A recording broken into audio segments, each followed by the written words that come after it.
Good evening, guys. Welcome back to Not So Lena Show. We will be touching on a company that is going IPO.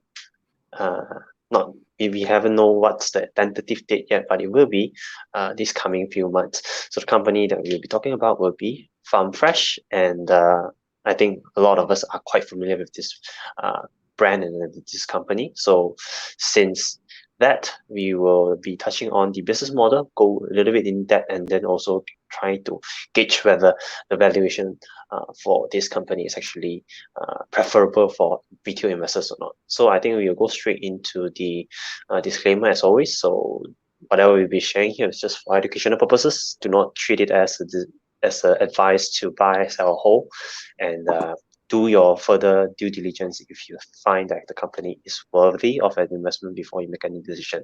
I'll pass it to Jumei to talk a bit more detailed on the business info and business model. Yeah, so I think if you are not a milk person, then you might not be familiar with this company. But if you like milk, yogurt, and so on, this brand is quite popular. So this is basically the list of product they are having right now, from fresh milk to flavored milk, yogurt drinks, even plant-based milk, and also goat milk is part of their products, right? And then basically it's founded by this guy called Loy Tuan Yi. As part of the expansion, he actually worked with his friend called Asmi Zainal, and eventually they managed to brought in a very strategic investor, which is Khazanah Nasional, that helped them to actually expand the business much further, right? And of course, technically it's a homegrown brand, and they have quite a number of farms in Malaysia, especially the southern part of the Malaysia, and there will be one in Taiping that's coming soon. And beyond Malaysia, they also have a farm actually resided in Australia, and then inside Australia they also have their own processing plant, while the one in Malaysia is actually in Larkin, Johor, right? So one key thing to take note about Farm Fresh business model is they are having a lot of home dealer. So beside you go into, let's say, Aeon, Tesco or whatnot to actually pick up this product, they actually go through a lot of micro entrepreneur.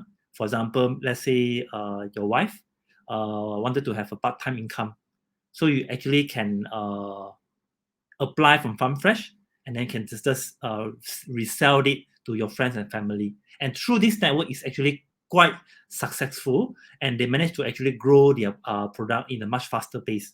So these some of the example on how they actually managed to do it. So this fella basically represent the brand, and then they can actually go on show or actually take order via WhatsApp, and then they can actually deliver the whole thing for them. And then you can see one of the unique thing is if you go into Shopee now, for example, there is tons of people actually selling Farm Fresh, and you can see they are not actually coming from Farm Fresh company themselves, but it's coming from different reseller. So the reseller is basically helping to save up quite a number of advertising costs because it's through the circle of trust. I recommend you to drink this, and then you like it, you find it is a way to make part-time income. You might actually help Farm Fresh to sell the product. So this is quite a smart move, and this is how they actually grow their business so far. So in terms of their corporate structures, and of course the founder, Mr. Loy, you can see only owning one share, then you might be surprised how he actually carry on with the ownership. So basically he has a deemed interest through these two companies called Rainforest Capitals and Farm Choice Foods. So basically in total, he owned about 70%. And the remaining 30%, you can see is going to this entity called Agri-Food Resources, where behind the scene is actually Khazanah. And of course, the one below is how the company being divided into different segments. And they also have a special entities that's handling the Australia business operation. So in terms of how they actually carry on the business, they cover from very upstream, meaning having the farm to actually have the good or all these cow to be able to come up with the fresh milk, and then go into midstream where involve the meal processing and also the product manufacturing, down to the downstream. They also get involved. So it's an end-to-end integrated model. And the one key thing is when they go to downstream, they not only leverage on pushing their brand, they are leveraging on a lot of home dealer to boost the sales. In terms of farm products capacity, the one that is highlighted is the estimated additional production capacities that is going to come very soon. So as you can see, one of the farm that's coming to launch is the one in Taiping. So all this will be contributed to the future's production capacities. And of course, if they're able to sell off all this capacity, the revenue definitely will grow further. And in terms of the milk yield, mainly coming from these two countries, and you can see Malaysia, and also Malaysia is the one that keep on growing the capacity, while Australia remain about the same, which is actually hovering about 30 liters per dairy count per days. So, but of course, in terms of efficiency, maybe Australia is the one that is actually doing better. And all this product basically is to support the few peoples. So you'll be surprised. Beside the top guy, which is Lotus Store, I think right now we more or less refer them as Tesco. The second biggest contributor is actually a stockist. So they are like the home dealer that I mentioned. They actually cover about 5.4% for this Bapak Marketing and Distribution Sdn Bhd, and they have a very long relationship with them already. So this is basically sum up everything about Grow Farm Fresh, which I think is quite interesting from a company perspective, because they leverage on a very unique distribution channel to actually grow their sales. But of course, this is just the business itself. The number attractive or not, will pass to Jupan to carry on with the presentation. Okay, thank you, Junpei. So before we go through the financial info, just a shout out to what we are currently doing for our paid premium members. So we do have a paid premium club, which is private, where we undergo much more deeper analysis on stocks, right? So we do have private videos as well. So the last one that we talked about was on portfolio management. And we also do have premium analysis, and also those who subscribe to Dividend Gems Masterclass would actually get an exclusive report based on some companies on a monthly basis. And we also do some deep dive on certain thematic topics as well. So the ones that's coming quite soon will be cloud companies. So we call it the Castles on Clouds, and this will be the fourth installment and final installment after we've touched base on EV, semiconductor, and also e-commerce. And just here is a snapshot of what we will be talking about for Castles on Cloud. Basically, it will be the cloud hosting companies, the SaaS companies, the security companies, and also the data center companies as well. So trying to find the next investable option or candidate related to cloud businesses to amp up your potential returns. So here you have it. We will not go through the exhaustive list, which is the current services and also offerings that we are offering to our Kaya Plus Premium Club membership. Right, let's go straight through to the numbers. You can see that this is, even though an FMCG company, but it is still in a very high growth phase. You compare 2020 versus 2019, the top line growth is triple digit, and it also continued in the year of 2021, right? So this is a company that can still grow, and for the past latest 3 years, you can see that it's still on triple digits, and there is still ample of opportunities and growth that this company can actually undergo, right? Hence, it's an exciting company. And in terms of the profit wise, you can see it has been relatively flat, right? It hasn't been going up fast as the top line, because there are expenses for the company to actually expense out to grow their market share. So high growth, definitely you have to put more emphasis on getting market share. So you see the selling and distribution expenses has also inched up as well. And the administrative expenses has also inched up as well. So You have to give it to the company to actually reinvest the profit back to grow the company further. Next, we talk about the ratios, or particularly the margins, right? So you can see that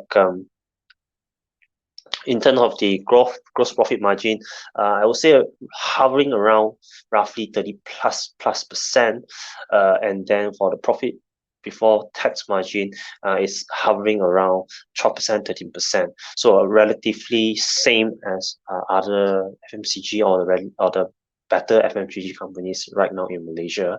So you can see that the gross margins and the profit before tax margin has been relatively flat. That indicative that not much change would actually happen unless the company can further improve on certain operational metrics. Right, so sorry, it wasn't triple digit, but 70%, and it's also 61.8% on the percentage change in revenue. From a cash flow perspective, I would say the company has already been starting to pull in cash from its operations. You can see that it also has been growing over the past 3 years. But of course, due to high growth and high expansion, the amount that the company spends for its investing activities is actually also on the higher side. So if you actually sum up the cash flow from the operating, the investing, and also the financial activities, the company is actually showing number of cash actually on a negative cash flow. So you cannot cannot blame the company, because it's a competitive landscape, and to actually grow and also survive, it really needs a lot of capital deployment for various reasons as well. Next, we go to the dairy products segment. So you can see in terms of the larger proportion is coming from the chilled RTD milk, or what we know as the fresh milk. So basically, if you go to the chilled segment, you find cartons of fresh milk. So that is actually the main contributor of farm fresh business. But also they have ventured into the UHT and ambient products. You can see the growth is also quite amazing. They've actually grown from 7.1% contribution back in 2019 all the way to around 30%, 31% as of latest 2021. There's also a presence in yogurt products as well, and they also do have some contributions coming from plant-based products and also the food jam and sauces. Here you have the indicative market share of farm fresh versus the other competitors. You can see for the RTD segment, they actually grew their market share from 8% in 2018 all the way to 18% as of the latest, which is June 2021. They still have to face key competition like Dutch Lady, Nestle, and also Malaysian Milk as well. For the yogurt segment, you can see that their segment it's just relatively flat. There are other much more notable competitors like Lactalis and also Malaysian Milk as well in this market.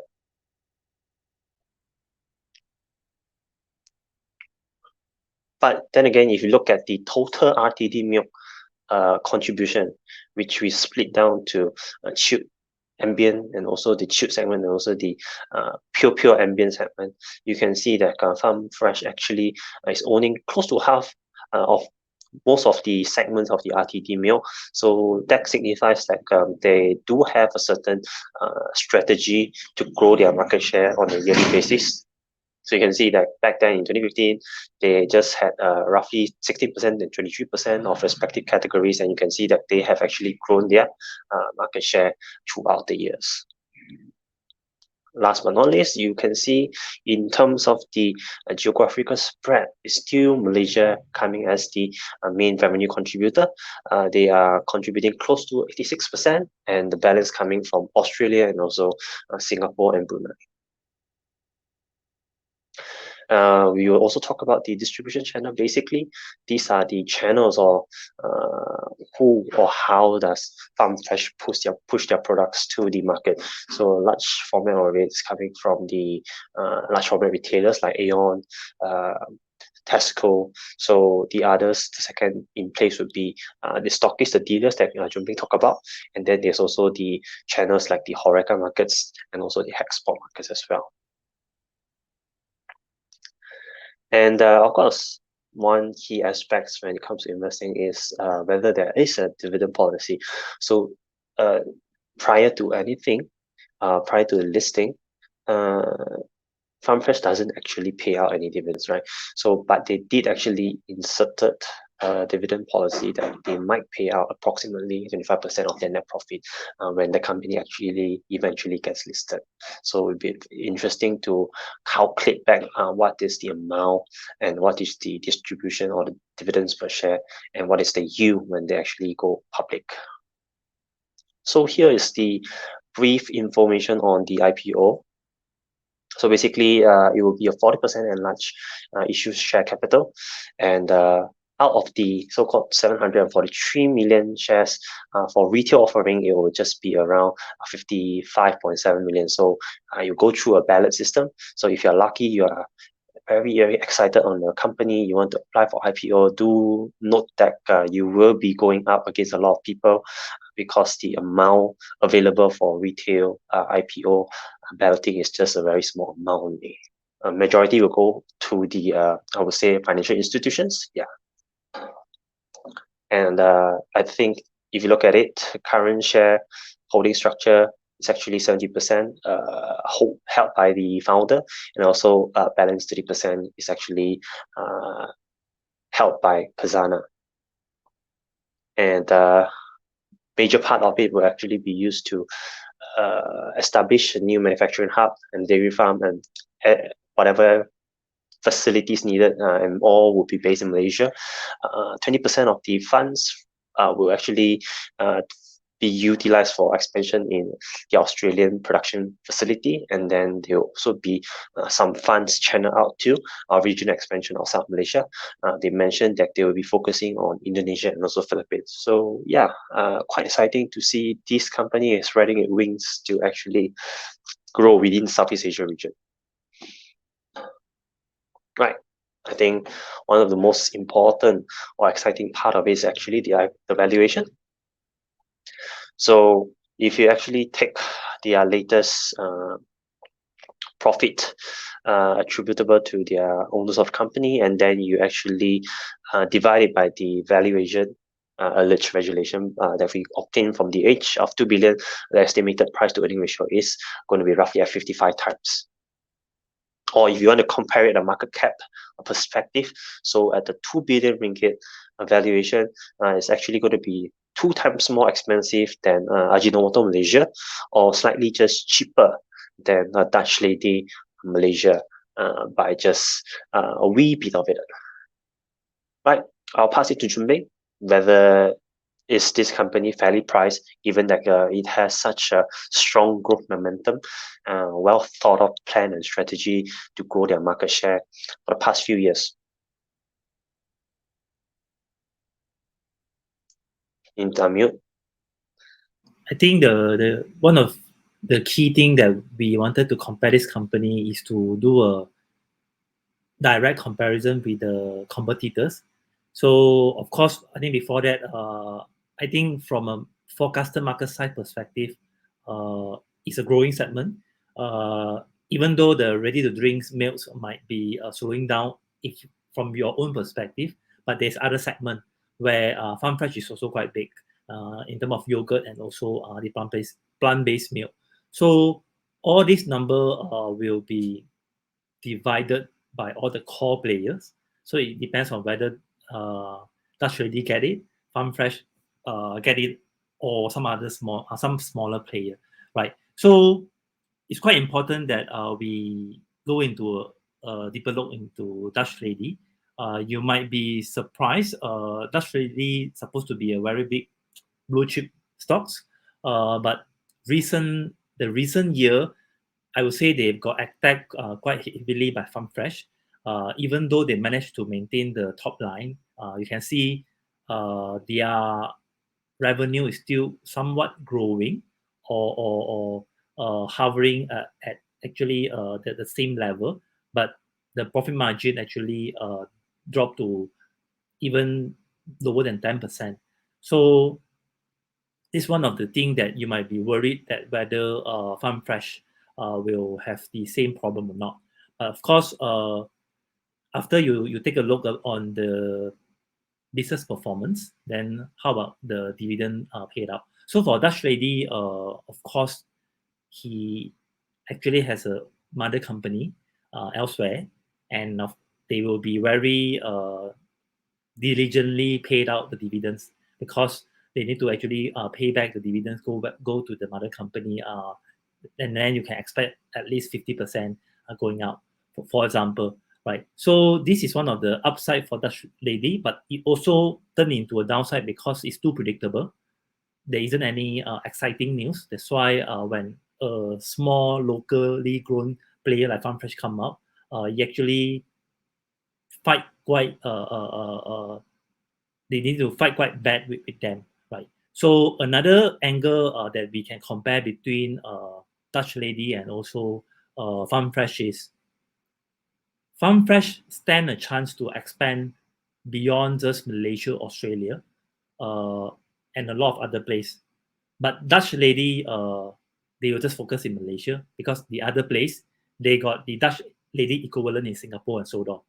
And all of their job is basically to grow the local market and then maximize the return, and then turn into a dividend form, go back to the mother companies. So if you are eyeing for dividend yield, they used to be very stable, and because last time there isn't much choice, the share price is going up. So if you zoom into 10 years, Dutch Lady share price is going up, but then the recent year, due to different factors, it has been going down. So we cannot just portray what happened to Dutch Lady actually will happen to FarmFresh, and you should see it from different angle. The key advantage is basically FarmFresh can grow beyond Malaysia, and I think their home dealer business strategy is quite a unique one. Although people might think, something like MLM, but MLM works in a way, and this is of course a legal way to expand the business in a fast manner. So, but of course, one of the last thing that you should really take note is, after they go live with whatever valuation that we are that's been showing, the PE is at the high side. So maybe Jupan can talk about the valuation and conclude the entire session. Yeah. So I think at the end of the day, it's still a milk company, right? There might be a little bit of brand aspects. There might be certain products and image the company might portray that might command a higher valuation, given that it also is quite end-to-end business, because they own their own farms, they own their own processing facilities, and then they do have working relationship with their stockists to help push products all over Malaysia. But at the end of the day, it's still I would say commoditized business, and I think you should also dig deeper. We will not have time and the so-called time and effort to actually guide you all through.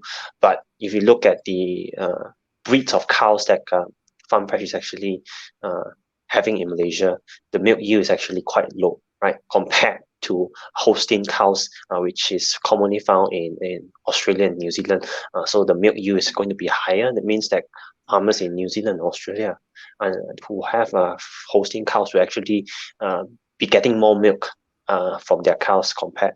So the cost perspective will come to play on which place or which country and which breed of cows that you actually choose to grow your dairy business. So I think that warrants a deeper look if you are actually very positive, just to actually tune down and look at things at the bigger picture. 55 times PE for a company that goes around 70+% top line, would say reasonable, but you really need to understand the downside risk before you make any investment decision. So the dairy business is quite complicated, and you really need some time and effort to really justify the core competitive strength of FarmFresh and their prospects as well. So I think that's about it. Of course, I hope that you guys actually enjoy the FarmFresh sharing that we have today. And of course, if you do like it, do share it with your friends, families, relatives. Give us a thumbs up, and also subscribe to our channel. That will actually help us, give us motivation to create more videos similar to this. But if that's all, I'll bid you guys a good farewell. We'll see you in the next episode, and let us know in the comment section as well on what companies should we cover for the upcoming Not So Late Show. See you. Take care. Bye bye.